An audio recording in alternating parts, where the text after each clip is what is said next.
Yeah, so funny about the sound change. Like literally my dog Odin has been growling Yeah. all morning in my office space. Wow. Like had presumably nothing. But Yeah. this week I went, I remote viewed the World Economic Forum Whoa. in Davos. Wow. And it's so weird. Like the remote viewing it's so fascinating, but it's a very humbling experience because Mm. it's asking you shall receive. It's Mhm. and I've not done it that like I had just was like I need to take a break because I don't even know what to remote view and I don't know I don't want to see too much darkness, but then I'm also Right. like I need freaking answers.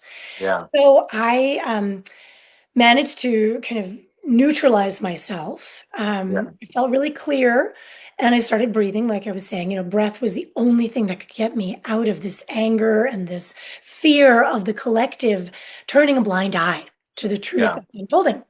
And and so I, set my alarm for 4:45 and sat there in my bed and just started breathing, box Mhm. breathing, playing with the breath. I started feeling really clear. And then it was like, okay, it's time to remote view. Where are we going to go? And I just dropped right into Davos. It was like, Wow. I definitely was guided there. It was so strange. Wow. I never thought to do this before. And I've never heard of anybody doing it. So I was like, well, okay, I guess here we are. Let's see. Yeah. And the mistake I made because I hadn't set the intention was I Mm. didn't protect myself. Oh. So I was naked and vulnerable, remote viewing the World Economic Forum headquarters in Davos. And it's like all of a sudden I'm on the ride, I'm going down, and we know that there's tunnels underneath a lot of these cities all over the world. Yeah. So, and I mean, people believe that under Denver might be the CIA headquarters. I mean, you've heard theories about this. I personally believe that's highly likely. I've never remote viewed that, but I did go, down into it sort of was like being in an airport slash museum. Yeah. Very modern, Euro sleek. It was pretty cool, actually. I was like, wow, this is actually a really cool space. I didn't Mm. feel scared. It didn't feel, I mean, it felt sterile, but it didn't feel cold. Mm. Actually, like no incandescent, I mean, it was incandescent lights rather than LED lighting. Oh, okay. Very interesting. I'm like, so they're keeping the good stuff for themselves, of course, Yeah. right? Like it was like warm lighting. It was lovely. Yeah. Very interesting. And so sorry, my little guy, No problem. Matthew. Hi, you need to go upstairs. Hi. Hi. You can say hi to this little wild thing. All right, We we're have the gonna same take you haircut. Look at that. upstairs. You do have the same haircut. He's got long hair. Everybody thinks Max is a girl, and I kind of love that. But go on, go. There's Daddy. Go get Daddy. Go get Daddy. Sorry about that. Um, Another interference, just one more, right? Yeah. It's kind of like, there's everything's closed off. I'm not permitted to go beyond those doors. Yeah. And so I'm asking, do I explore? Is this an Alice in Wonderland kind of thing? Like, am I Yeah. supposed to be, right? What's behind door one? What's behind door two? But I was guided to just, no, you're not to go in, you're not to see those things. Mm. So I got on a train and was taken to an entirely different section. And I didn't feel afraid, but I definitely felt like I'm not supposed to be going here, but Wow. I'm being taken. I mean, not against my will. And it's a speed train. Everything's dark around me. I can't see anything. And the train stops, and it's like being in a dark cave. Mhm. Very, very high vaulted cave. Uh-huh. And there was a feeling of dampness without the moisture. And I asked, okay, I don't want to see anything. I just want to be made aware of what the presences are around me without Yeah. my vision being turned on because I don't want to have to unsee anything that I can't unsee. Because Mm. I knew I was in a place where there were entities that were of the shadow, Yeah. dark shadow. And all of a sudden, I could hear the energetic of manipulation and laughter. Mm. And it was all around me like a bell ringing. It was very uncomfortable for my spirit. My frequency was like complete completely out of sync with this. I was like, this isn't even like, where am I? And it was Yeah. like, well, you are in the lower density between 3D and 4D. Mhm. So you're stuck between realms. So Mm. you're safe in that you're not going to get stuck here, but you have to be swift. So I said, well, show me what I need to see. And so I was taken to this resonance chamber, and it was full of reptilians. I couldn't see them. I asked not to see them, but I knew what they were. And I Mm. couldn't, they don't speak English. I was tuned out. I didn't want to like download information. I didn't want any soul entanglement with them. Mhm. But it was that laughter, and they were high. It was like they were high as fuck. And I Mm. didn't understand why, like what's going on. So then I was shown in this room a torsion field, like a sphere, and it was metallic and it's moving. I mean, it was like, am I in CERN? Like, what is this? And Mhm. there was a portal above it that could open and close almost like a drain. And Mhm. there was all this scattered energy, like I couldn't tell if it was going up or coming down. But Mm. it was almost like, those globes when you put your hand on it and the electricity like attaches to your Yeah. hand. It Yeah. was that kind of, that's what it looked like. Wow. But it was all through this like shaft. I don't even know what the shaft was. And I was told this is the harvesting torsion field. And I'm like, harvesting what? I knew the answer, but I needed to be told. Harvesting loosh, harvesting anger, fear, terror, rage, revenge, all the dark energies of humanity. And Mm. I was like, well, why are they harvesting? What is the purpose of this? It's fuel. It's fuel for their existence. Without it, they cannot survive. So then I said, okay, well, all right, I've seen and understood enough. Is there anything else I need to see? So I'm taken down a long corridor. It was like being in the Baltimore Aquarium, where there's a part of the aquarium where you walk kind of, it's sort of like a spiral and you go down, but you're like inside of a shark tank. It's wild. Mhm. Like and I'm sure a lot of aquariums have this. That is what this felt like, but it was a cloning facility. And it was hominoid looking bodies in tubes with lots of cables attached to them, like an umbilical cord, except it wasn't Yeah. natural. And there was no soul. Like this was devoid of soul, of anything that a human being could relate to. So I wasn't afraid because it was unrelatable to me, but it was like the coldest feeling I have ever had. And I mean, I was like, I've seen enough. It just went on and on and on and on and on and on and on and on. And I asked, why? What is the purpose of this? What do they do with this? And then I was told, well, come here and you'll see. And it was like behind the scenes of a theater where there's all these dressing rooms, Yeah. right? And you can see the actors each have their own dressing rooms. Well, there was like essentially cloning dressing rooms where the clone and the entity who I couldn't see would commune and form a bond, because the entity cannot take over the clone, but it can dominate and control it. Mhm. So it's like this bond that has to happen, and a certain amount of time has to happen in order for it to take over this clone and then send the clone forth into the world to do the work of the dark forces. And I was like, so this is like an army essentially that's being built of we can't tell the difference. Like it's a clone, but it's a human. Like, and it's like, well, you might classify this as an NPC. Like it's sort of like the non-playing character. Like they don't have souls, but they are Yeah. contributing to the collective in a negative way. Yeah. And so I started feeling entanglement starting.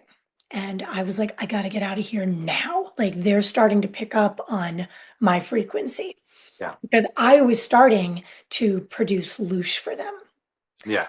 And so I needed to get out of there fast. And it's really interesting because ever since, like, this is only 2 days ago, or was it yesterday? I think it was yesterday morning. I don't even know.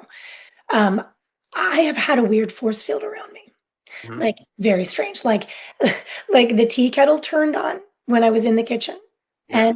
and the blender turned on, but I was standing right next to them and I had not turned them on. Wow. Yeah. Yeah. And weird things with my phone, weird things with the sound on the computer, like Yeah. Just super. as you were starting to talk about this, the sound flipped and started to have the hissing noise. Yeah. Wait, again? No, it's fine. It's fine now. But before, yeah. So weird. Yeah. So weird. And the interesting thing is, since that happened, all I've been shown on social media is validation of this occult stuff that is happening. It is the only thing on my newsfeed in Instagram. Wow. But then, oddly enough, when I went to TikTok, which I hadn't in months, Yeah. and I was like, let's bounce over to TikTok and see what's happening over here, just out of curiosity. All I'm getting in my feed is about Jesus. And it is female preachers preaching about, taking God in and our protection and redemption. And I mean, Romans. And I mean, I'm like, I got full body chills because here on one side, it's the darkness. And then on TikTok of all things, right? Wow. Owned by the CCP of China, and it's all of the light, right? I mean, it's so wild. So I've decided I need to take a break from all social media for a little while. Yeah. After today, I'm doing a detox. Pretty wild though, huh? Wow. So how much of this, I mean, all of this resonates and it really feels and sounds like you experienced like a truth and what's happening on some level. How much of this do you think like that you saw is a sort of a visual metaphor for what's happening energetically, or how much of it do you think like what you saw is actually what's there?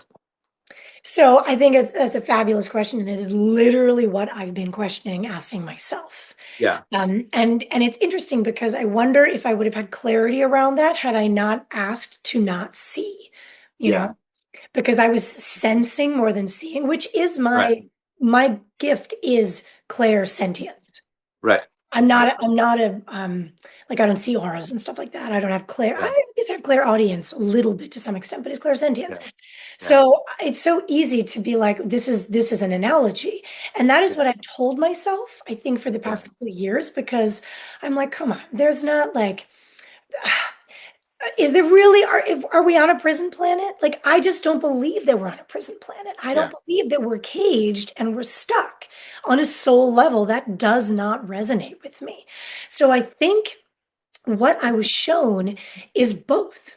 It's an analogy for the balance of opposing forces in Yeah. our third density holographic experience. Yeah. Because as we've talked about, like what even is real? What is reality? Like, are we all just a part of a dream? Are we all just a part of a consciousness having an experience of itself in all forms? And if Yeah. that's the case, then none of this is real. Then none of these entities even exist, right? And we know that the soul is separate from the body. I am not my body. Just as I don't think whatever it is I was shown was any more real than you and I are sitting here. Sure. Absolutely. Right? But Yeah. but I do believe that there are dark forces in our universe. Mhm. And I think that the dark and the light narrative is so dense in the third density, and it becomes less dense as we move into beyond 5D. But Mhm. I think, things are going to feel, if they feel real, they are real. Yeah. Right? And so I'm glad I didn't see it, because if I think I saw it, I would have been like, oh no, it's real, right? Yeah. Which Yeah. I kind of feel like relief that I don't feel a strong validation of a physical reality to it. Yeah. But I think what the validation for me was is that this really is a consciousness war. And if Mhm. we believe that we are being MK Ultra and mind controlled by the global elites, the occult ritual Satanists or whatever, the followers of Baal and Moloch, or the reptilians, or whatever their narrative is, then we assume victimhood in a prison planet. Yeah. So that doesn't resonate with me. So Yeah. I'm opting out of that scenario, Yeah. just as I think we've talked about in a previous podcast. I choose other. And I Yeah. think that when we can rise into the consciousness of non-duality, which doesn't mean apathy, then Yeah. rising into that non-duality is our ticket to sovereignty, to self-realization of the God code, of all that is, of the expression of everything and nothing. As you're, I mean, as you're, just out of curiosity, I mean, for myself, but also for whoever's listening, as you encounter incoherent frequencies, as a healer, as a doctor, or as you're, in your inner journeys like this, or just in general in life as you're going about, which happens to all of us, particularly light workers who are highly magnetic to everything. How do you personally? You're mentioning taking some breaks and cleansing and healing. How do you restore the coherence? Because if we encounter something, we see something, we brush up against something, there's always a little bit of a rub off that you kind of like take with you, no matter what it is. And I think that's one of the things that people who think that we mentioned this last week, people who think that they're sort of standing up against the evil forces or whatever. By doing that, they're actually adopting that character and energy into themselves, which is what I think was what you saw was happening. Is that that's actually intentional, and the more that you resist, the more nutritive it is for those people who are those entities that are trying to evoke that out of you. So you're like they're like, you're fearing us, perfect. That's what we want. It's like we're not scared. We're like the Hydra. We'll just pop up more heads, and it feeds us. It gives them more. So. But how do you personally cleanse and heal and get back to your center and your clarity and your coherence after like intense encounters like that? So, great question. And it's something that I've been talking to pretty much everybody who wants to listen. Yeah, Because I'm like, we got to detox. We yeah, have to detox. And it has become so crystal clear that it is a mind, body, and soul detoxification process yeah, on freaking daily. yeah, Not like twice a year I do a yeah. cleanse. Like that might have worked 15 years ago, but not now. And for example, like the snowfall that we just had, which Hmm. everyone agreed it didn't stick to the trees, it felt like plastic. People were putting torches to it, it wouldn't melt. Like in some, Really? Oh, no, in that's some, weird. it's Oh, wow. freaking wild. Like Yeah, I saw videos because we were looking into it because we're like, this is not normal. Like it was 9 degrees and it was snowing and it was like, it was so light. It was like being it was champagne powder, but I'm like, there's a plasticky quality. This is not snow. This is weird. not snow. And it wasn't landing in the trees. Yeah, And then the ice rain started and sealed it in. And then finally, after 2.5 weeks, it started melting. And the yeah. fog we've had, and everybody's sick. Wow. Everybody has respiratory stuff, sinus stuff. Like my ear is blocked, like my whole Yeah, eustachian canal on the left side's clogged up. I'm no yeah, fever. I'm not sick. It is a response to toxins. yeah. So people have been testing the snow. It has strontium, barium, mercury, and aluminum in it, and microplastics and nano. They're like weird nanoparticles that look like they're self-assembling. So whether people want to think I'm crazy and the conspiracy of chemtrails, guess what? It's fucking real, and it's coming out in the Epstein files. And if Yeah. if you want to deny it, you're going to get programmed. And why I say that is all the stuff that we are assimilating in our cells, in our fat, in our liver, in our kidneys, in our gonads, and our ovaries, because that's where these toxins tend to be stored, Yeah. especially graphene oxide from the COVID shots. Mhm. They don't come out of our body if we are not sweating. So sweating is a big part of my detox. If we are not chelating, chelation is a big part of my detox. We chelate with chlorella, spirulina, zeolite, activated charcoal, bentonite clay. Got to be careful with binders because they can be very corrosive to the intestines. So I cycle the clays and the activated charcoal, but I mean spirulina every single day. I Yeah. get it chipped. The one that I sent to you guys in the link. Yeah. That Inspira is amazing. The Yeah. Inspira, and this kid is just a genius. It's the Yeah. cleanest spirulina I've ever seen. So that's the part of the monkey suit cleansing and clearing. Mhm. And Yeah. then obviously not eating fast food, not drinking Starbucks, like avoiding all the toxins out there and doing as much as we can clean eating, Mhm. which changes based on location where you live, right? Yeah. So harder for us here in the US. Then as far as the coherence, breath work, daily Mhm. breath work practices, Yeah. mantras, guiding myself into the light. The minute I start feeling negative, I have to Mhm. alchemize into the light. So Yeah. that's self-talk with affirmations that start with, why is it that? So Mhm. rather than I am in alignment, because if there's any doubting Tom inside of me that's like, oh no, you're not, then Yeah. I'm not in alignment in that very second. I'm out of it. So why is it that I'm feeling so aligned? Why is it that I'm aligning with God? Why is it that I'm seeing creator in everything? So Mm. that kind of self-talk, right? Yeah. So, I mean, it really is. I mean, it's, and then body movement. Like, I got to move my body. And interestingly enough, like, because of the snow and the weird stuff in nature, I'm actually moving my body indoors. Hmm. I'm not going for walks outside. Yeah. It's yoga, it's Pilates, it's Yeah. the infrared sauna, it's jumping jacks, it's stuff like that. That's just that thermogenesis of Hmm. the body. How Yeah. about you? I mean, what are your practices for cleansing and clearing? Being in Um, Vegas, I'm sure you have to do it. well, one of the things that's regular for me, and it sort of varies depending on the week and what's going on in the collective, but I lie down whenever I feel like I need to. Like I don't try and push through, like work hard. I'm feeling tired.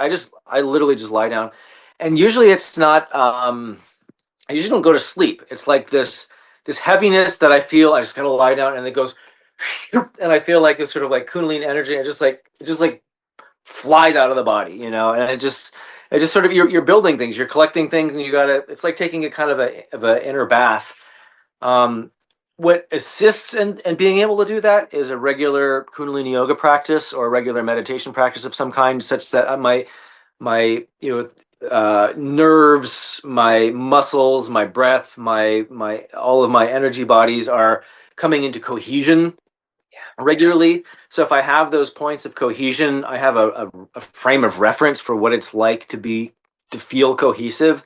And then I don't always have to do that practice, but it's like if when needed, it's like, okay, I've been given that that point of reference, and then I can just like lie down and return to it. And what I experience usually is kind of a feeling of ecstatic bliss. It's like it's almost like a energetic orgasm in some ways. It's kind of like it's like it feels actually very alchemical. It's like there's these weird incoherent energies coming in, and it builds up, and I'm just feeling kind of heavy, and I just got to lie down, and then I just whoop, and it can converts to like light. It's really fun. Um, and this week has been particularly like I've been noticing there's times when it's just more heavy. Like it was like a day or two ago, I had all this stuff I was supposed to do for my work and all that stuff. I didn't do anything. Like it was just like this is energy processing day. Um, Other things are like interacting with organic, living, breathing, spiritual things like the sourdough making process. Like that is going crazy for me. I always have like two or three concoctions going on at once, having a connection with my yeasties. I call my starter petunia. So just like being in connection with, like, I feel like they're really communicating to me on a sort of this very high definition particulate level. So that's been to have that sort of spirit relationship with my starter, and seeing it how it creates things. The horses are phenomenal for that. I don't rely so much on the horses for what I always say. I think a lot of people see horses as healers or whatever. I actually approach them with reverence, and I try to um I don't want to bring my stuff to them. So, but I use that knowing that I will be approaching and connecting with them as a mirror. So saying, knowing that they are in such a pure level of consciousness that I cannot bear to give them any of that garbage.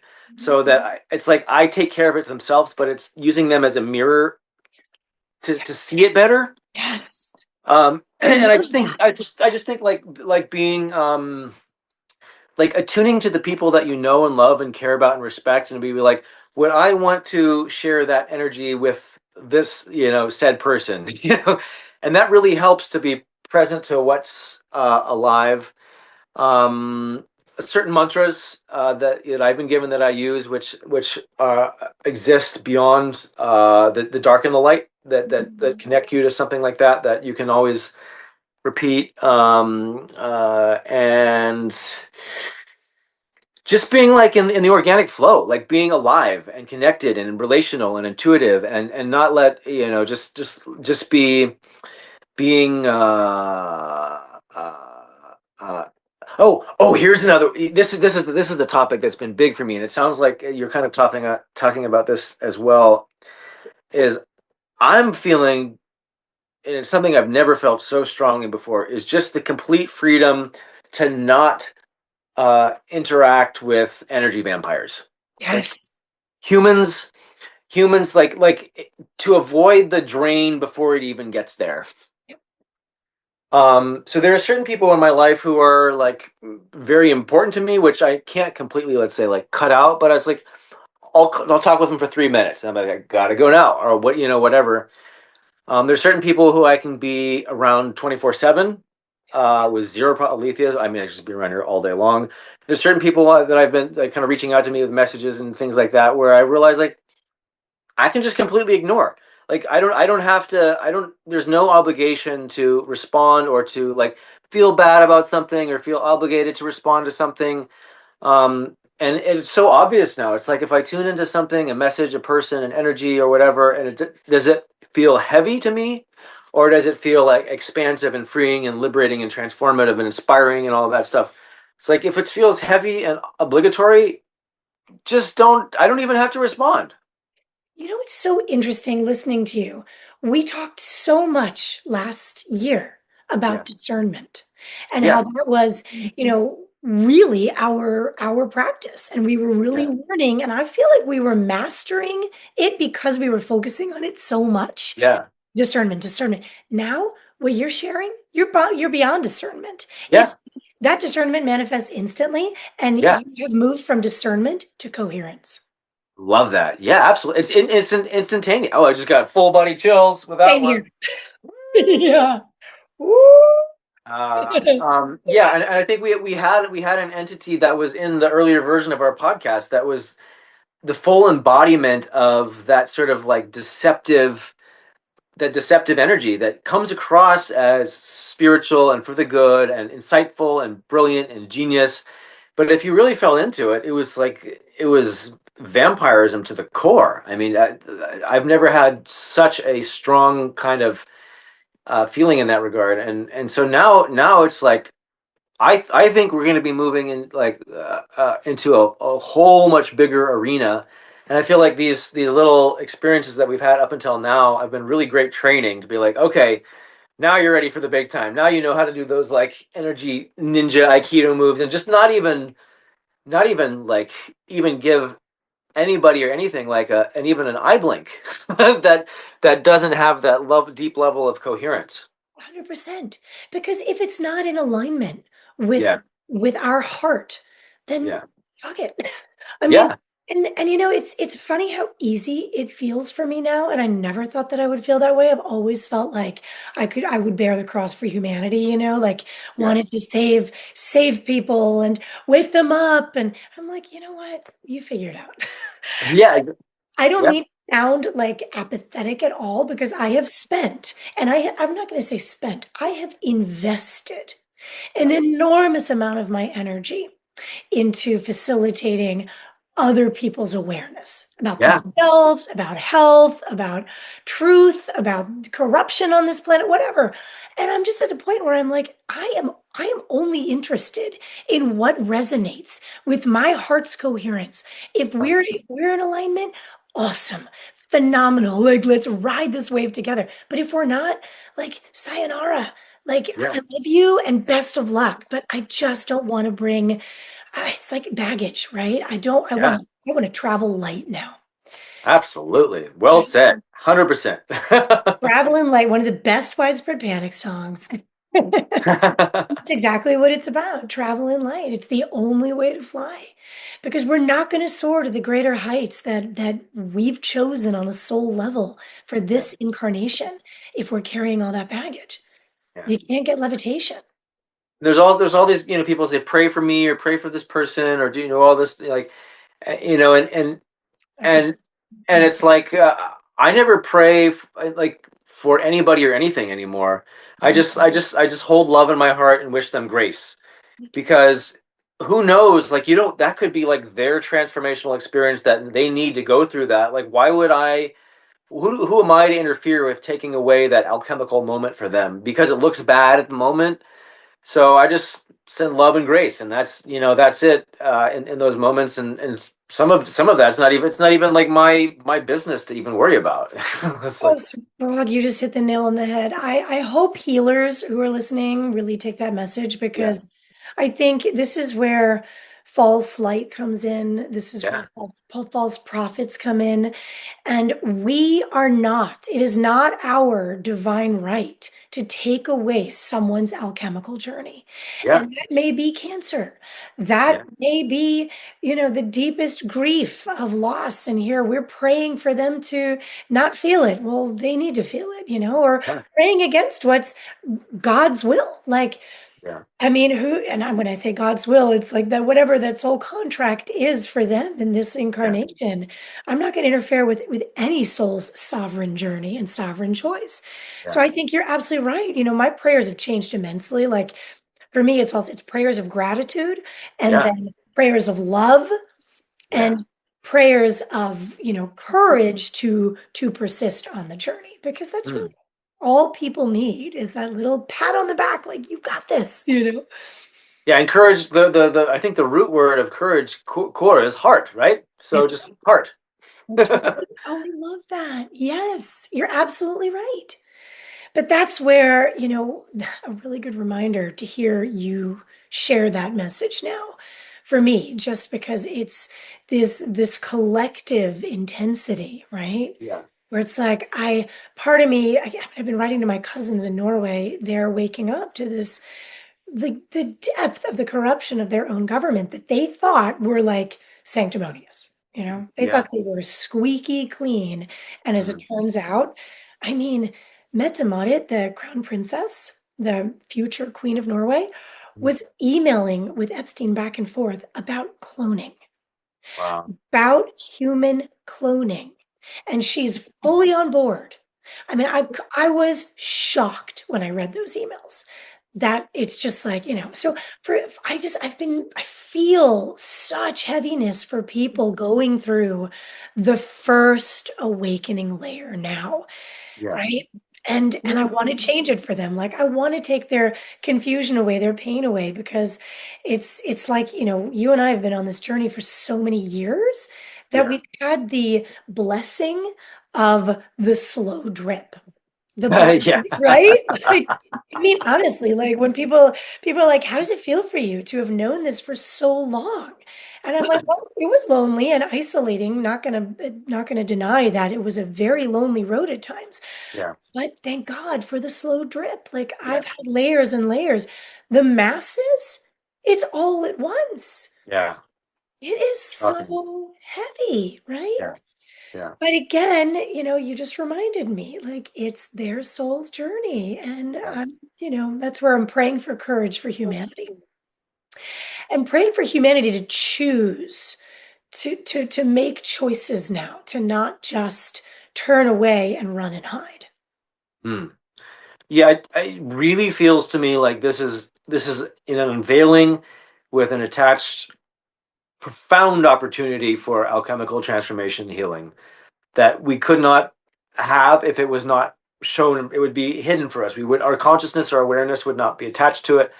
And now that it's being brought into our awareness, it's the opportunity to alchemize, to reconfigure this energetic structure into something which, it brings us to the next level of consciousness and human experience. You just told, I've got full body chills right now. Oh my gosh. Like major epiphany. Wow. Okay. So when you were talking, it just dawned on me, like we who know and are ready to alchemize, like we can counteract the negativity, because it just dawned on me that this dropping of the 3.5 million pages of these Epstein files and all the Yeah. truths they're unfolding, this is a massive loosh fest. This Mm. is the Yeah. biggest ritual probably that they have ever performed. Oh, wow. Like, let that land for a second. Wow. This is their harvest. Yes. They are Wow. Oh my gosh. fucking feasting Yeah. on all of the loosh. And it's the biggest loosh people like sending it out there are the false light workers. Yes. And so those of us who really get it, like now I'm realizing why I was taken to Davos of all places to be shown Wow. this, why I saw that torsion field, whatever, that weird CERN-like sphere that's Yeah. harvesting all the loosh, because it's so activated right now. It's like the most activated torsion field on the planet in this Yeah. very moment. And Wow. if we don't shift it, that timeline manifests. That's what CERN's about. Holy shit. That's what Wow. CERN is about. Wow. I have full body chills. Me That too. Yeah. here we think CERN is like has to be turned on by some sort of flip of a switch. What if we are activating CERN with our loosh? So Can you define that's I know what you're talking about, but I've never actually heard that word loosh. Can you define that? Because that's a new word for me. Even though negative energy. I kind of could define it based on your context, but Negative energies, dark energies, the energies that a human has within them based on an emotion, a reactive emotion yeah, that makes us want to kill someone, rape yeah, someone, hurt someone. Like when I learned about Pizzagate and Hillary Clinton's involvement in all of this, yeah, I envisioned horrible things being done to her. yeah, Things that I'm now hearing that that the occult practice has been doing to children, right? yeah, Things that I've known about, but like I'm rehearing all these stories and I'm like scratching my head being like, um, I'm no better than them. Because when I learned about the perpetrators and what they were doing, I would fantasize. From 2017 to 2019, I spent a lot of time investing my energy in fantasizing about what they had coming to them, what they deserved. Do you know what I mean? mhm, Like yeah, whenever I would feel activated and reactive, like protective over the children, the voice wanted to be the voice for the voiceless. yeah, I was generating more loosh for them because yeah, I would then turn into them. Just to your yeah, point that you stated before, we are no better. We turn into that which we fight. yeah, And when I realized that, I stopped obviously doing that, and I started trying to practice forgiveness and compassion. And my mantra was like, okay, Hilda, hurt people hurt people. These people are victims too. Let's yeah, see them as a little girl, not trying, not seeing them as a sodomized little girl, but a little girl who was victimized in some way. And they're yeah, just perpetuating the same trauma. yeah, So, but the problem is when a soul will get trapped in the karmic looping cycle through our ability to generate loosh, which is just saying mhm, our ability to attach to the negative emotions, to yeah, the desire for revenge, for justice. And this is the thing, justice is not actually a positive thing because it really means more harm done. yeah, To balance the scales, more harm has to be done. And mhm, that is part of the occult. So mhm, if we align with all of that, we're just aligning with the occult. What we true light workers who are also shadow workers, yeah, juggling, right? It's like the juggling act of the light and the dark. We really have to master that. And we do that by putting ourselves in places like imagine ourselves under the pyramids, where mhm, those energy resonance chambers, which were used for good, and we mhm, put ourselves there and we just manifest love and we generate love and we cultivate compassion, like your beautiful prayers of just holding the person in love. yeah, If we start doing that for the perpetrators, they starve. yeah, You don't get yeah. We loosh. have no nutrients. Yeah, They have no nutrients. yeah, Oh my God, so much realization happening right now. It is amazing. crazy to me. Like so much clarity. I mean, Scott asked us a couple months ago in one of our sessions, one of our podcasts, like, what is the point of all this? Like, what is the end goal? What is the point? Like, why are they doing this? Like these controllers, the deep state, whatever. And it really is about their survival. Yeah. Like, it's a life and death battle for them. Yeah. And if they win a certain percentage of humanity, of our souls, into their karmic looping, where like when the soul dies, and I've been shown two pathways Yeah. of what happens when we die. Mhm. One is the quantum unbelievable beauty. I mean, there's no words for this. Oh, that was weird. Yeah. Um, but this quantum journey that we go on where we enter non-duality, and it's like we're the Vitruvian man. Like Leonardo was channeling something. Yeah. That is this, I mean, it's this state of non-duality, of just pure existence in love and neutrality. And I saw these pods of all these souls that were just resting, just resting. No council of elders, no angels, no masters, no guides, just the count, just them in a beautiful pod, rehabilitating the soul, regaining its strength to make the choice of where next. But the other thing I was shown Mhm. is, and I was shown one in quantum healing hypnosis and the other through a meditation. And I said, I want to go back to where when people die, like when they say, I see the light, can you show me what that looks like? Can you show me what a near-death experience for most people is like? Mhm. Not knowing what I was really asking. Well, I was shown the tunnel, and then I was shown the light, a flash of light, and then I was like, I heard this voice, Men in Black is real. Huh. When Agent K takes that little freaking flashlight and Yeah. says, or whatever Will Smith says, that silly thing, because y'all aren't gonna fucking remember anything I say right now, boof. And it's like they're like totally zoned out. They remember Right. nothing, like nothing happened. That is what's happening to souls who are aligning with the frequency of Loosh, with the frequency of the dark side, aligning with the negative emotions. They're getting entrapped and entangled in the karmic looping cycles, which means they're going to keep coming back to the same lifetimes of trauma, of victimhood, of martyrdom, of all these millennia we've already been doing Yeah. over and over on repeat. And the interesting thing about now, as we move from third density, bypassing 4D, because that's where we came from, into 5D, is we have an opt-out option now. Mhm. Souls who wake up to this are able to opt into the love, the light, the coherence, the light body, Yeah. and don't have to go come back in and do this dance all over again. Thank goodness. But really, like the concern in this is like they want us to keep giving our energy to them, our negative energy. And we all have that potential within us because of our humanity, because of our emotions. As you were describing that, I had this sort of vision in my head that was sort of just trying to make meaning of it through just whatever.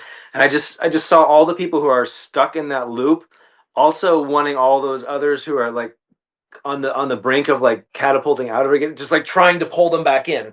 Come back with us. It's like you can't leave us. I just had all these like pictures of these arms and like so as you know as you're as we're sort of exiting that cycle into the new sort of field of potentiality. There's always going to be those who are trying to like pull us back for with our karmic connections or whatever. um It's those vampires you're talking about. exactly. That's exactly it. It's all those vampires. Yes. As we're exiting that orbit, all the vampires are just grasping on like at the last minute. Oh my God, full body chills all over again. Like full body chills. You just Yeah. hit the nail on the head. I Yeah. mean, but it really goes to show like this clarity is not, it's not clarity like one memorizes something. Yeah. You know what I mean? It's not like memorizing your lines. It's not No. that kind of clarity. It's not in here. It's in here. It's in here. Absolutely. It's Yeah. that intuitive center, which is why they fucking vaccinate kids the second they're born to shut down their intuition center so that we don't have that waking up point, so that we don't even know we have a choice, Yeah. right? Shut down the pineal gland. The other thing that's occurring to me to say right now is, and it's something that I've never said publicly, I don't think, but it's a phrase that's come into my head a lot in the last couple of weeks. Is we all sort of identify with this notion of light worker, um, but I want to introduce a concept called sound worker. Oh, I love it. It's my experience that the easier, I don't know if it's easier, but the more clear and direct and sort of what do I say, stable path out of the mess is through following the sound, because the light always has the shadow, and there's always this play of light and dark, and it's can be very alluring and intoxicating, and but also equally confusing. But I feel that the sound, and it's what I'm experimenting with, and it's my living theory, is that the sound is the most direct link and stable link to our truth, of our soul consciousness beyond time and space, and its essence of just true love. And so I think I do identify with the label of light worker, but I also want to introduce myself as a sound worker. And I think we're all sound workers, and to bring that notion into this sort of culture of awakening and consciousness, that the sound, like the path of the sound and the inner sound, and the relationship between the inner and the outer sounds. I mean, I feel like giggling. And I feel like what we're on the brink of is the era of, I have been toying with different names, but I would say maybe I think there's still a better word, but biological wave coherence. Oh, oh, let that land. Biological wave coherence. Subhraag, it's genius. It, I mean, seriously, like my skin has been inside out for the past like 3 minutes that you've been talking, which is like major truth bumps. Amazing. Talk about biological resonance, right? Every Yeah. cell in my body is vibing with your truth. And I love that you are a sound worker. And I Mm. do believe when you were describing that, there is the shadow with the light. And, every child is infatuated with their shadow. Like we are Yeah. aware of the darkness and the light, and they have to coexist. But the transportation mechanism Mm. is sound. Yeah. And going back to like my first real remote viewing session that I had last year on the spring equinox. I think it was right before the spring equinox, when I went into the pyramids. The first thing was sound. That was the Yeah. first thing I felt Yeah. was sound. And it's so interesting because when the recent in the WEF down that corridor, of cloning bodies, it was dead silent. There was Mm. that it was devoid of soul, but it Wow. was like literally like pin drop. There was not a vibration. And what was so strange was these bodies that I knew they weren't human, but they were hominoid, like they looked Yeah. human, but they're not. Um, But you'd think that they're looking as mechanical with all the chords that there would be sound because, like, a fish tank is really fucking loud. Yeah. It looked like a fish tank, and I just look thinking about it. That's so interesting. But in the light, in the places I've gone where we know it was generating awakening and light and Yeah. harmony and resonance and coherence and balance and all these beautiful vibratory statements that we can make that help us come into alignment with the highest good for all and highest purpose, there is sound. Yeah. And all of these over 100,000 pyramids all over the planet were sound resonance chambers. Mm. What I want to know is what were the instruments? Well. What were the instruments? Like, are we thinking tuning forks, divining rods, humming, drumming, voices, like like that? I don't know. I'm going to start digging deeper on this, and maybe this is going to be an inquiry for us to dive into. But Well, the voice. Because I mean, therein may lie the the answer. the voice definitely is the closest to our essence in the way that it's used to communicate, in the way that it's used to transmit vibrational things interdimensionally. And if you're in a pyramid, for example, you can use your voice, and you can just sweep the sound like woo, and then you can find that there'll be wave resonances and cancellations. So there'll be some frequencies in which there'll be the sound will get smaller because it's in a frequency cancellation node, and there'll be some frequencies where it gets louder. And so I would imagine that, I mean, the voice is the primordial and original and still the most powerful complex instrument that we have. Interestingly, like I've been thinking about this notion of biological wave coherence. And I say biology because I feel like we're here in human form for a reason. I feel like it's a great place to be, and just to recognize that this amazing biology, which we've not even begun to tap the potential of. I feel like our bodies are awakening and creating these forms and shapes and an anatomy that we haven't even realized yet. I do think you're right that we're reawakening these latent strands of DNA. I have no way of proving this; it's an intuitive feeling, but with certain people that I know that I've done touch or body work on, you can feel a difference. But that doesn't exist on other people. Like there's different things. And so I call it biological just because in my inner sound imagination, which is my greatest source of inspiration for music and creativity, I actually do not hear the organic instrument sounds like we might think of as organic sounds, like violins and trumpets and Yep. things like that. I actually hear more very precise, almost synthetic frequency relationships.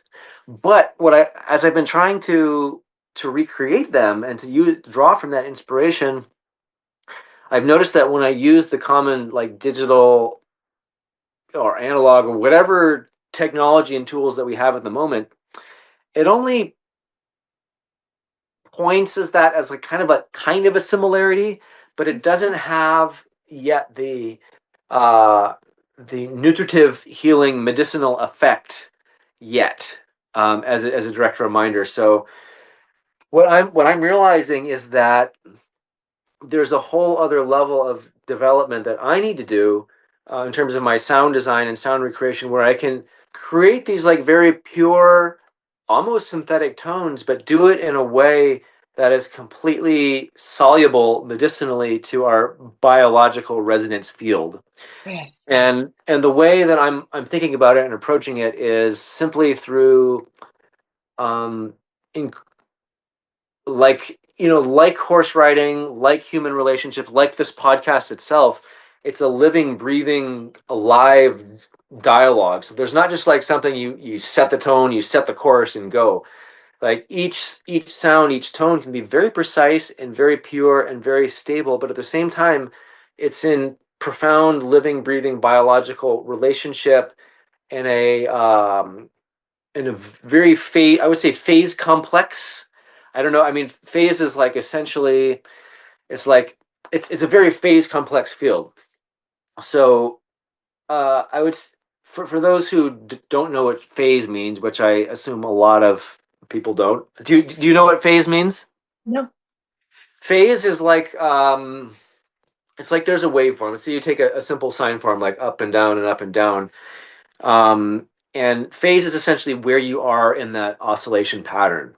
So like you could have, if you have two waves that are going at the same time and their phase is the same, so they're going up and down at the same time, they'll double the volume, or the what's there's another technical word, not volume, not the gain, there's another word for it I'm thinking. Anyway, they'll double the volume. It'll be twice as loud as just one of the waves alone. But if you flip the phase, so one's going up and one's going down at the same time, it will completely cancel. so that the vibrational energy will be there, but you won't hear anything. It'll cancel it out. So that's how noise canceling sound work. And so, for example, like the when that sound came on, somehow your original sound for musicians switch got flipped and it took off that phase canceling thing. So basically what Zoom is doing is it's taking in all this information and just flipping the phase on it, and it's analyzing what to do, and it just reversed the waveform so that it literally cancels it out of the flow. And so for the phase complexity is if you go out in nature, anywhere where there's wind and trees and birds and grass, um, sort of cracking under the walk of your feet, you'll hear this very hyper complex 3D biological image of the sound around you, and you can feel it in your skin, you can feel it in your scalp and your hair, you can feel it everywhere. And the phase complexity comes as there could be a signal, let's say that's coming from a twig snapping or a bird singing, but that signal, which is originating the bird, is actually bouncing off the trees, it's bouncing off the mountains, it's bouncing off the grass, and it's all sort of like coming back to you. um, it's like that, and that's what creates the image. So there's the original, and it's like the bouncing off and the returning is changing the it's changing where you are in the waveform because of the time that it takes to get there and to bounce off.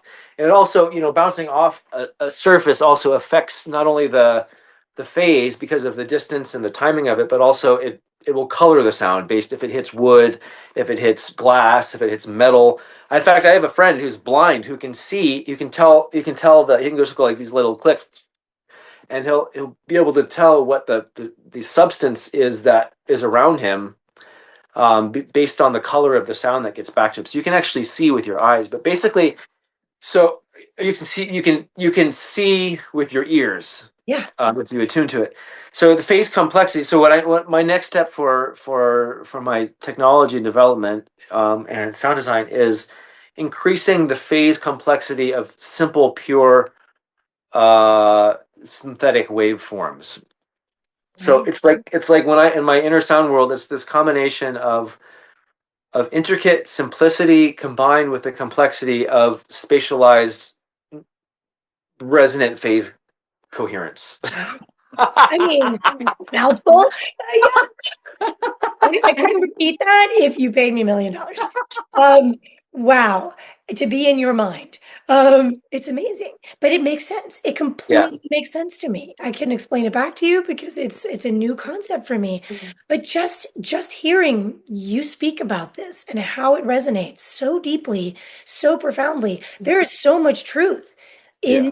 in sound. And I think the potential of sound to be used for healing.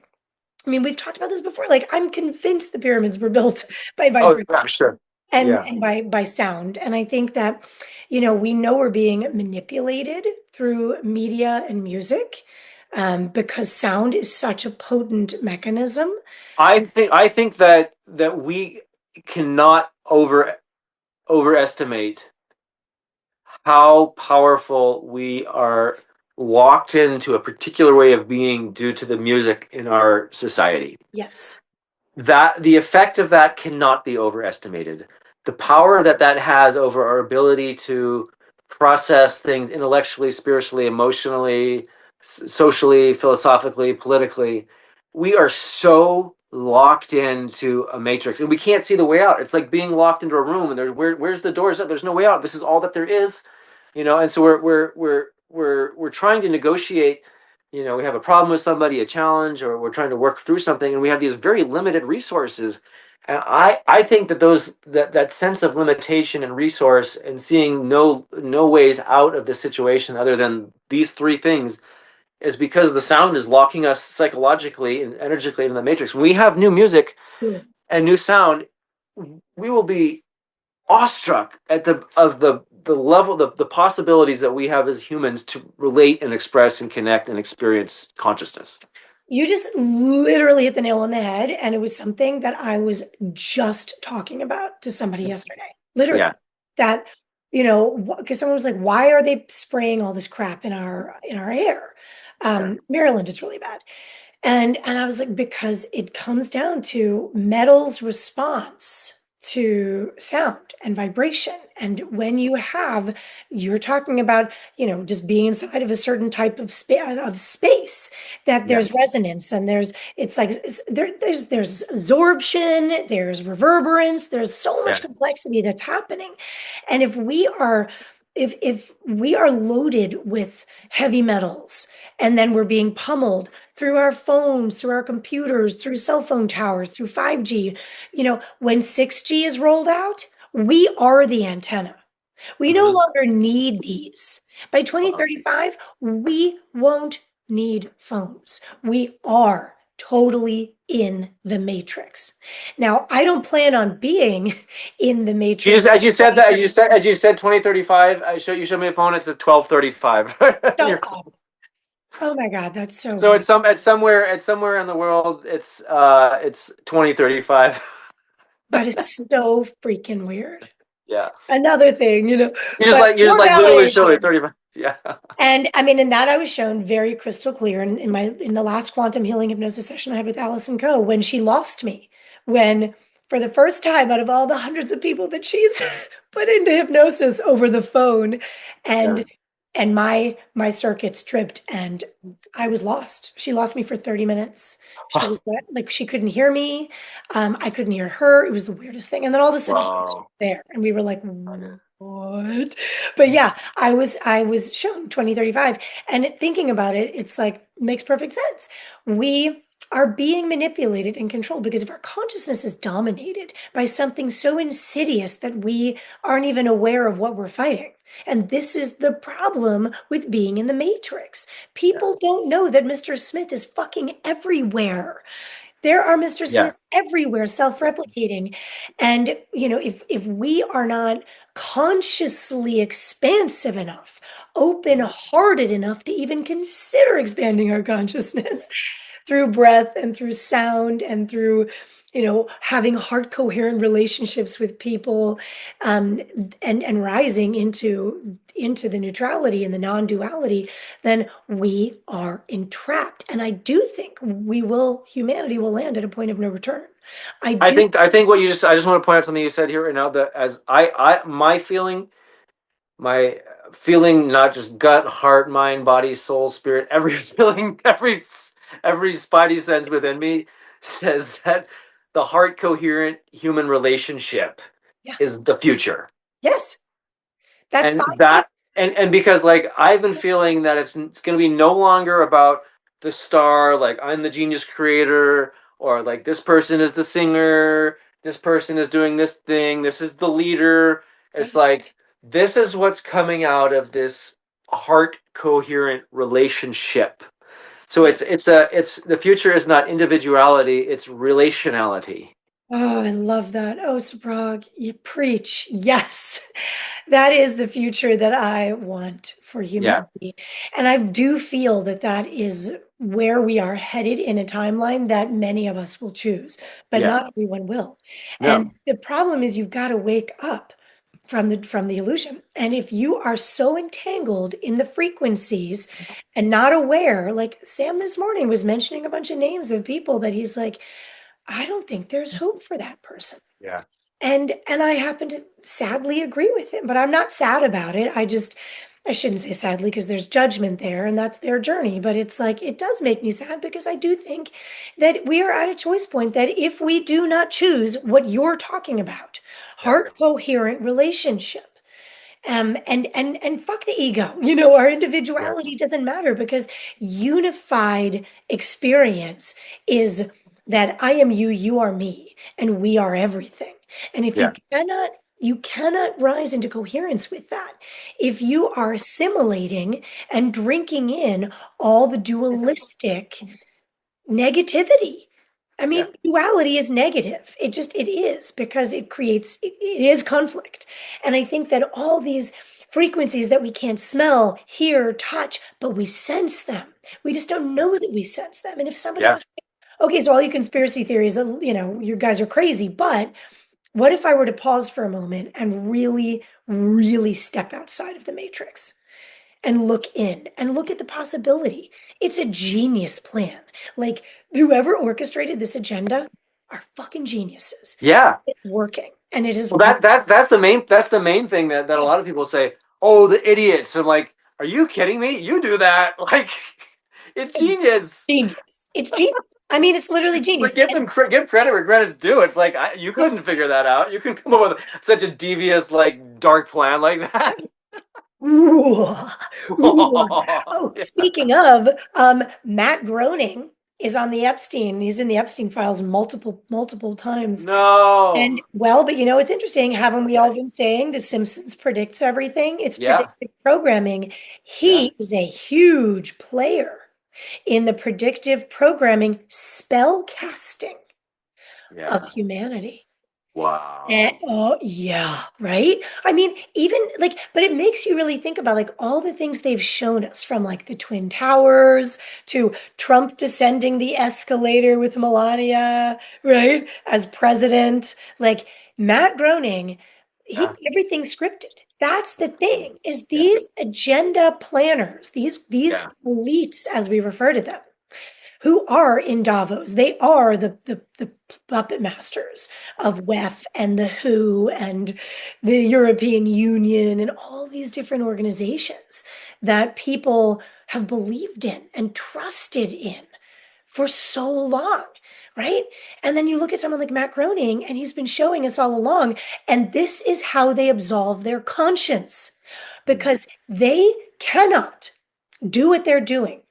Their religion forbids them to do what they're doing without our consent, because that's the whole perverse distortion of their ritualistic occult practices, is that they need our consent. Wow. It's like they need the Yeah. consent of the woman to allow herself to be raped, Wow. which is why they drug their victims Yeah. with things like ecstasy to make them feel euphoria while they're being tortured. I mean, it's really fucking dark and really manipulative. But that's why they make life so seemingly easy for us. Oh, Yeah. look, squirrel. Oh, another squirrel. Taylor Swift concert, football game, Oh, it's Yeah. the Super Bowl's coming up. It's like all these euphoric distractions that Mm. keep us in the state of distorted disillusionment Yeah. that it's like we don't even realize that we are so plugged in culturally, right? And this is what the frequency is doing. It is causing this oppressive experience, but we don't feel oppressed. We feel like, hey, I love my life. I get to drink a beer. It's so ubiquitous. We forgot we don't have an experience of anything else. There's nothing to compare it to. It's not we don't have that inner silence, that inner expansive awareness, such that we can discern that, like, it's like air for most people. The incoherent wave frequencies are just like that's what everybody's breathing. They don't know anything else. Exactly. I mean, it's like the kid who's raised in New York City. They only know traffic noise and pollution, but Yeah. they, to the point that they don't see traffic noise and pollution. They Mm-mm. just love their life in the Big Apple. It's the only place they could ever imagine living. I do like New York City, though. I mean, despite it's part. I do too. I mean, Yeah. but again, it goes back to your Yeah. analogy of the fire horse and going into the gallop that you did yesterday, Yeah. where as all of a sudden it's like, whoa, like I'm losing control. But then Yeah. like, right? And that's crazy too. A light just changed in my, Wow. yeah, Yeah. the lights all just went out. We didn't lose power. This Wow. computer's still working. I know, it's so weird. This keeps happening. I'm gonna need to do some serious energetic clearing here. Note to all amateur remote viewers, because I am definitely an amateur, protect yourself before you go in. Well, I mean, it's Oh just my okay God. with all of these things. I mean, you're remote viewing people. There's probably people remote viewing us. Yep. That's there's the scripted planning. Yes. Isn't that just consciousness itself? Like, aren't we Yes. just like enjoying this like show, this DVD? It's like, wow, it's and isn't that like the internet and artificial intelligence? It's just like a way of expressing facets of what consciousness is. And so what's there to be worried about? Like, we're Agreed, except this is where I would come back to the organic monad spiral yeah. versus the synthetic loop. Yeah. And there is a difference. And I'm going to bring up the analogy, which I think I have before, of the never ending story. Do you remember Mhm. that movie A with a lot of long time ago. I've seen. I mean, I don't remember it, but I've seen it many times. But I was like 4. so what it's literally what you just described. Like Yeah. that we are, we are being remote viewed while we're remote viewing others. Um, Yeah. so this little boy finds a book, is given a book or takes a book Yeah. rather, and then goes in the attic and hides out. And all this crazy stuff, energy stuff is happening around him. Lights go out, power goes out, there's a huge storm. And as he's dropping into the wormhole of this book, where he Yeah. becomes the character, Atreyu, who is fighting for the light to save the princess of light before Uh-huh. the nothing takes over. Uh-huh. The nothing is the darkness, is the synthetic spiral that annihilates our humanity, that annihilates all that is love and light and beauty and grace. Yeah. It is what was probably there before the Big Bang. It was just nothingness. It's what I see in like the Stranger Things, that like dark, weird, like gangly black Hydra thing. Yeah. Like it's that same energy. It's very daunting and very overwhelming, and it just eats away at life everywhere there is life. And I feel like that is what the synthetic looping is. Mm. And that we feel because we understand the quantum experience, that we're like, oh, yeah, but it's all quantum and it's all everything and it's all consciousness. Yes, but consciousness has to be aware of consciousness in order to Mm-hmm. be consciousness. Mm-hmm. And then the synthetic spiral annihilates the awareness of consciousness, being conscious of itself. Right. Yeah. And what's interesting, I don't know if you saw that I don't know, it was a CEO. Who's that Anthropic guy he just stepped down yesterday? I don't know. The owner or CEO or whatever, president, head, creator of Anthropic, like Mm-hmm. Claude AI, Anthropic, Mm-hmm. stepped down. Mm.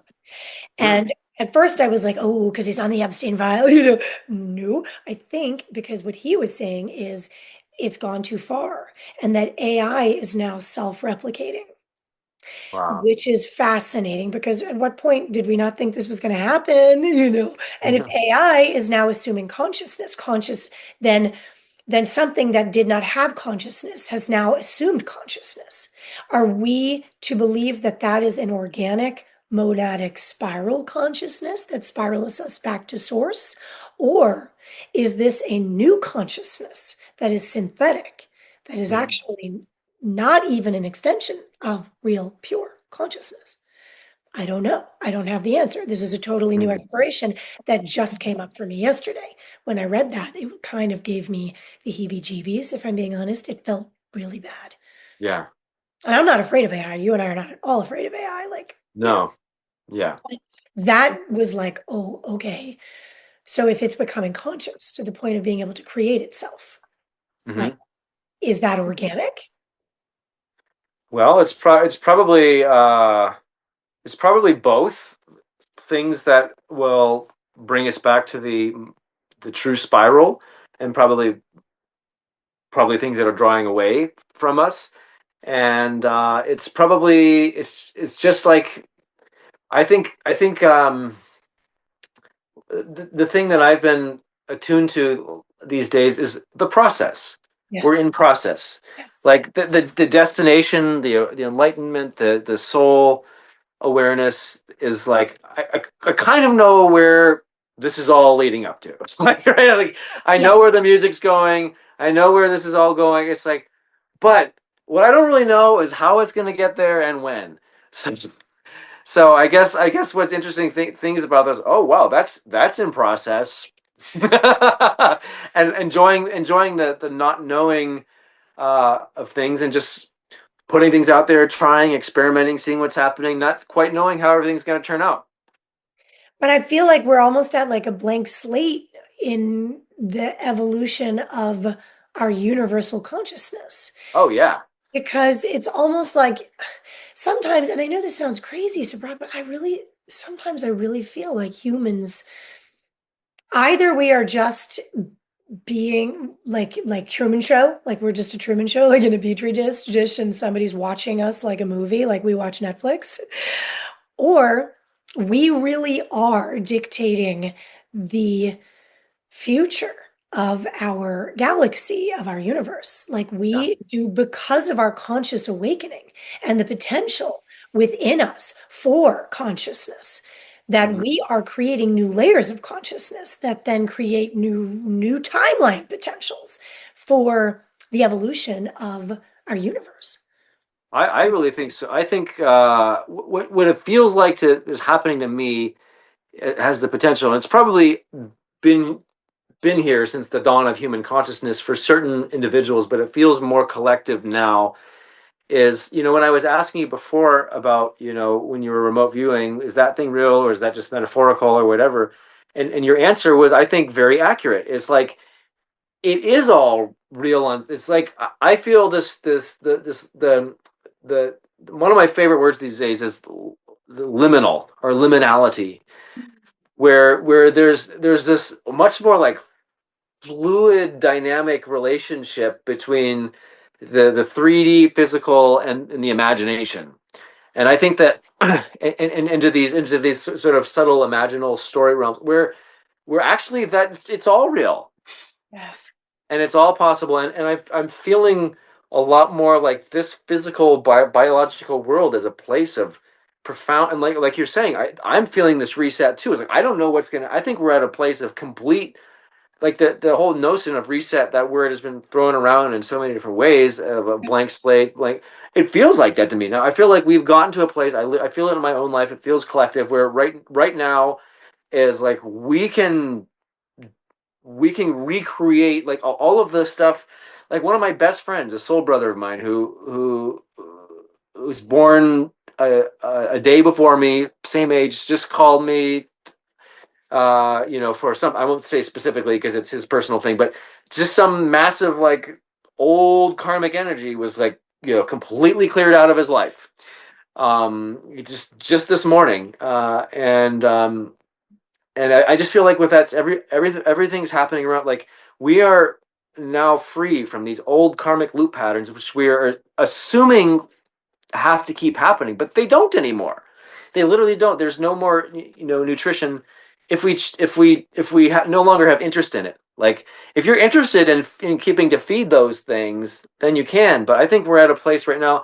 If we're losing interest, we don't have to feed it anymore, and it doesn't have to keep existing. And we're totally free now to. So I'm feeling this sort of like real fluid, liminal, like all these dimensions. The 5D is really opening up now. It's like we can completely play in that. That's our playground. And what's Yes. going to happen? I like the 5D is our playground now. That's it. The It's no more like invitation the is 5D. It's there. not. It's not anymore like the 5D is coming or we're evolving. We're getting it. Yeah. It's like no. This is our life now. Exactly. But it's the choice point. We have to choose. Yeah. Yeah. Oh yeah. The invitation has been given. But Hmm. this is where like I personally need to unattach Yeah. from the outcome for humanity, Yeah. because that, for whatever reason, and I don't know what my whole soul's journey has been, but I feel like I have definitely carried an enormous collective weight for millennia. Oh Um, yeah. I mean, millennia, that I feel almost like a responsibility to humanity to get more people to come join us. Like, I think for me, what's shifted a lot is I was born. Both of my grandfathers were Lutheran ministers, and wow, one of them was a missionary in Japan. My dad was born in Japan, so he would like trade candy and cigarette lighters and all this stuff, cigarettes, for just to lure people to come into Christianity. And so, like, I was born into this sort of aura of energy field of going out and saving people and saving souls. And I was in that for a while too. Like when I was in certain spiritual paths, like when I was a Sikh and I was in India, I was talking all these people about Sikhism and religion, and it's like I don't care anymore at all. I don't need to save anybody. I don't need to save humanity. I don't need to save. It's like I can my attitude now is just provide the invitation, open up the space, say here's this thing, here I am. You want to play? You don't want to play? Okay, find someone else to play with. I don't like I'll it's just like I think the people who are ready are are going to be attracted. And interesting, here's one thing that happened interestingly. You know that figure skater Ilya Malinin, who is like the his my horse trainer told me about him. I hadn't heard about him. He's like, you have to watch it. And so I saw him come up on the screen.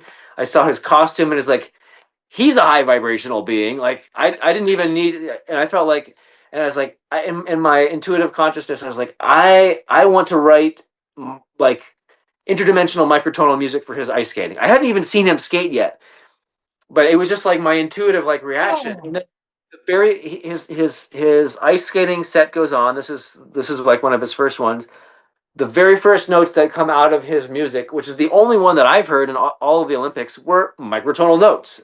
You know, so it's like it's like I didn't even have to do it. It was like pre done. You know, who knows if I'll work with him in the future, but I think that it's just like there are people who are born with the mission, the calling. It's like something that's an innate from birth, and and and so it's like if you know, then you know. If you're magnetized to something else, then that's what you. I don't have to save anybody. It's like it's preceded. I don't have to worry about it. I love that. Thank you for that reminder. That's beautiful. It made it like it really. I feel lighter just hearing you say that. Yeah. Yeah. So Uh, and me too. And it's like I've been thinking about that more and more, and trying to save people or protect people or heal people or whatever. And that'll all happen. I mean, I'm identify as a healer, yeah. and I in fact I Sound identify worker. all the time. I was like, oh, that's all I'm doing. It's I'm a healer. That's what I'm doing. But at the same time, I don't have to. I don't have to magnet. I don't have to attract anybody. I don't have to save anybody. I don't have to do. It's like who wants to play will play. Who doesn't want to play? And there's some people who want to play who I don't want to play with, and I don't have to play with them. But I think that these notions of what roles have been and what words even mean, I think it's all changing because Yeah. like my understanding of, I mean, I've been a healer now, technically speaking, for 25, 30 years, I guess, Yeah. since I started, studying massage, Reiki, then acupuncture, functional medicine. Um, and I don't feel the responsibility to fix anybody anymore. Yeah. Like, because I think a lot of people expect a healer to fix you, but Yeah. that's what healing actually is. So No. much of healing is self-realizing. Yeah. It's it's guiding someone inward into their, like, the only journey is the journey within. It's Yeah. a consciousness journey. And to me, that is what healing has evolved into, is really just helping people attune to themselves. Just Perfect. the Perfectly said. I love that. That's it.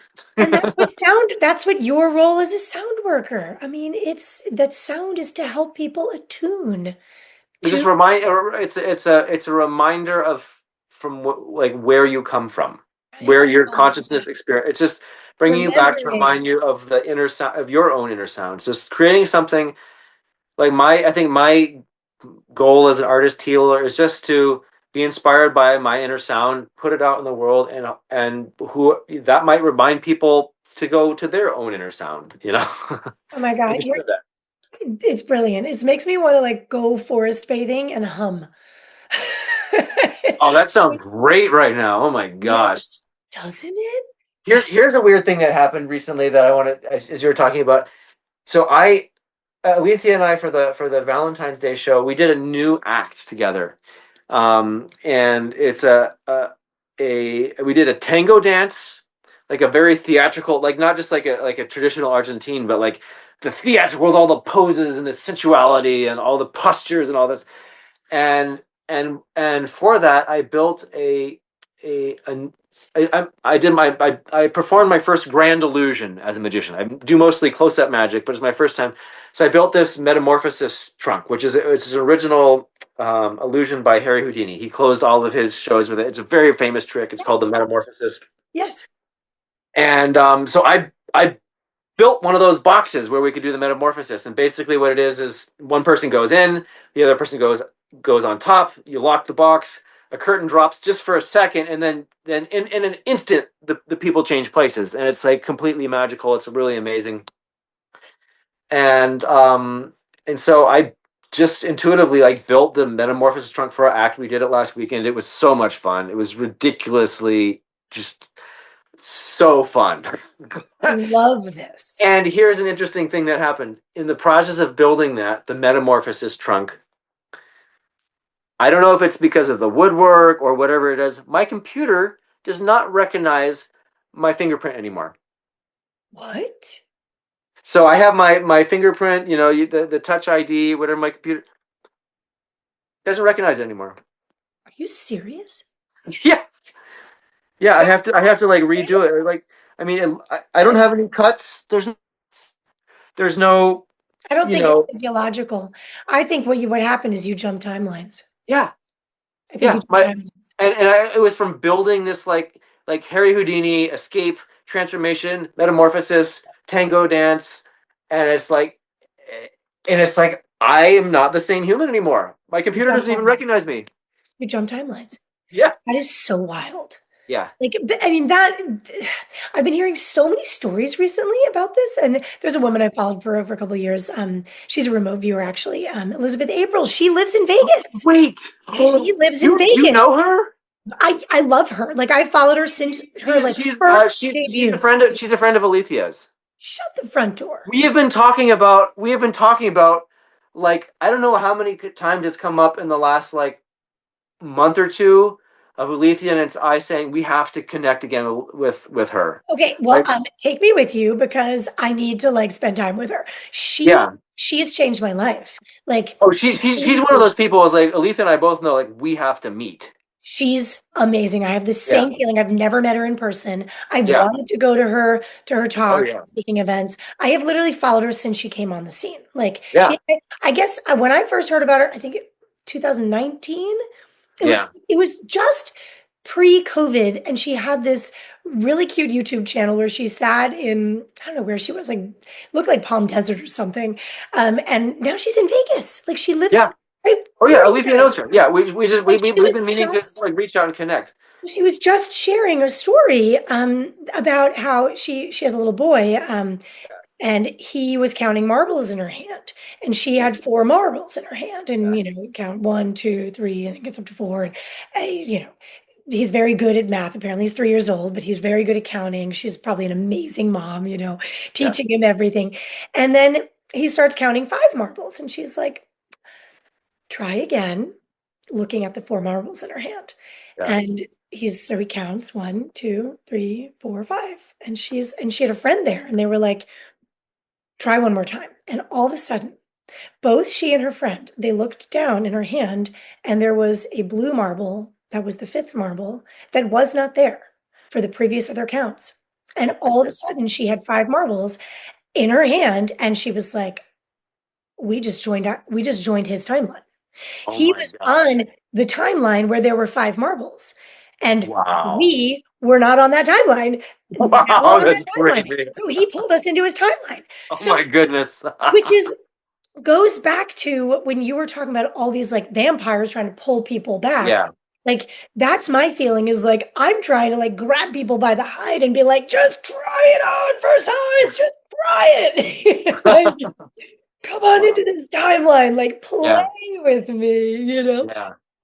And it's so funny because I really think this is happening. That's just one of many stories, but I love that I shared that story because it happens to be someone who you guys are connected to also. That's amazing. Oh, we I know, definitely have to all. I think us all connecting is going to be mind blowing. I mean, mind that's. blowing. Oh my gosh, we have to meet.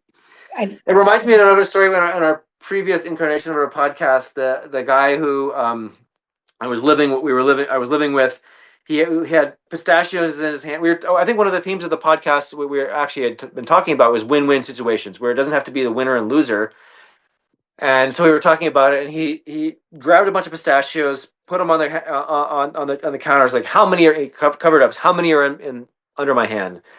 And I said 14.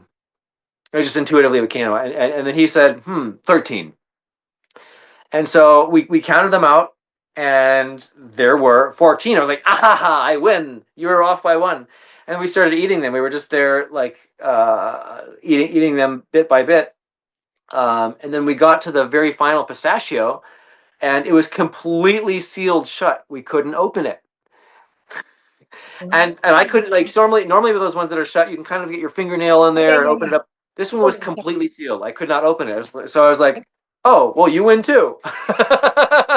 It's like there were 14 pistachios, but we could only eat 13 of them. That's So so funny. See, there you go. These things are, but when you are in alignment with and in coherence with that quantum experience, yeah, all these little things keep happening, right? And yeah, you're just open to it. You see them, you experience them from a quantum perspective. It yeah. just goes to show we just have a little tweak in our perspective and our perception, and our whole world shifts. That's the thing about, like, the horse riding, for example, that you can really experience firsthand. Sometimes it's like the difference between stopping and walking and trotting and cantering. It's like it can just be like this, like a whisper in your mind. Essentially, it's Mm. like I'm getting to the point with Zena where we're just sitting there and hanging out. I'm listening to the birds, looking at the clouds, and I think walk, and she walks. I Wow. think I think trot, and she trots, and it's just like it's just kind of it's like, she might get the body language a little bit. It's just like this, like, back to walk, stop, and and then the beast, this big draft horse with muscles and power and teeth, just responds precisely and immediately and gently and with love. Wow. Oh, how beautiful. Oh, I love that. And I love just seeing you galloping for your first time with this beautiful creature, this powerful creature, and getting to be a good passenger, That's it. Yeah, becoming a good passenger, and to make it look effortless to the world. It's really, yeah, what a fun part of the journey. Mm. Gosh, Subhraag, I love my time with you. It's so sacred. It really feels so wholesome, so nutritive, so expansive. But this felt like kind of life-changing for me. So just likewise. Like, so we're sweet. this is like, I don't know.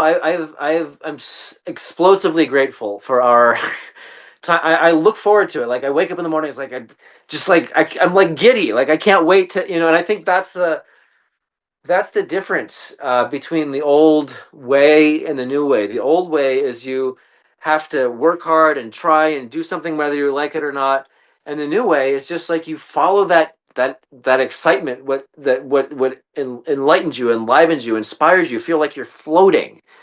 And I think it when it sometimes this whole world is confusing, but our intuitive awareness knows. And it's like really easy. The signals are so clear if you know how to listen to them. So So for me, doing this podcast is like just so clear. It's like when we're meeting, it's like, yes, of course, let's do it. clear.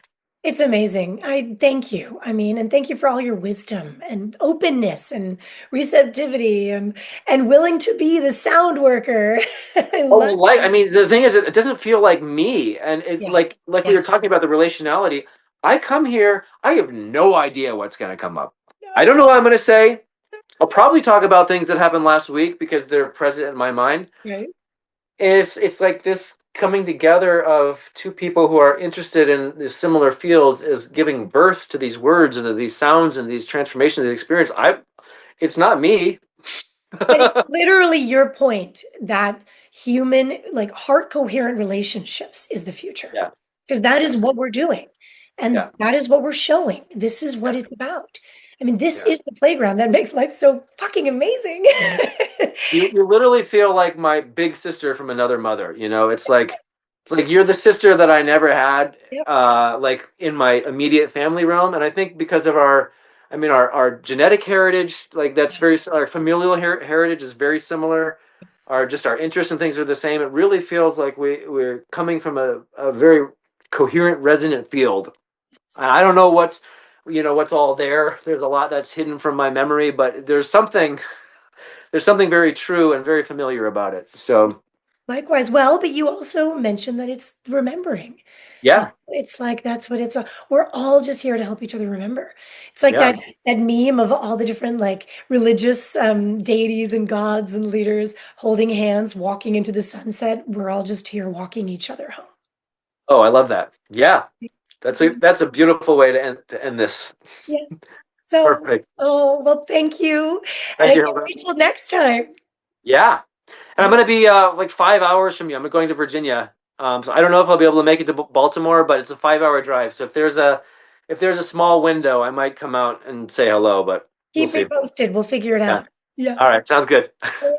Bye. All right. Thank Bye. you.